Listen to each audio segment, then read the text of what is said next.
ক্রীড়া আর রাজনীতির সংযোগে আবারও আলোচনার কেন্দ্রবিন্দুতে সাকিব আল হাসান। আর সেই আলোচনার কেন্দ্রে উঠে এসেছে নতুন এক নাম, আসিফ মাহমুদ সজীব ভুঁইয়া, যার নাম ওয়ার্ল্ড নিউজ টুডে চ্যানেলে আপনাকে স্বাগতম। সাম্প্রতিক ঘটনা প্রবাহে সামাজিক মাধ্যমে তীব্র আলোচনা শুরু হয়েছে আসিফ মাহমুদ সজীব ভুঁইয়ার একটি সিদ্ধান্তকে ঘিরে। অনেকেই মনে করছেন তিনি একজন রাজনীতিবিদ হিসাবে অসাধারণ দূরদর্শিতা ও বিচক্ষণতা পরিচয় দিয়েছেন।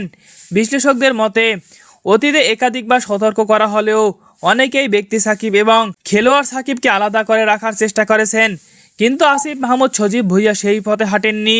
বরং তিনি শুরু থেকেই সাকিবের রাজনৈতিক অবস্থান এবং ভবিষ্যৎ ভূমিকা নিয়ে সন্দিহান ছিলেন। সম্প্রতি সাকিব নিজেই জানিয়েছেন তার দলের কার্যক্রম আপাতত স্থগিত থাকলেও ভবিষ্যতে আবার রাজনীতিতে সক্রিয় হওয়ার ইচ্ছা রয়েছে তার। এই বক্তব্যের পর অনেকেই মনে করছেন তার রাজনৈতিক আনুগত্য এখনও অটুট।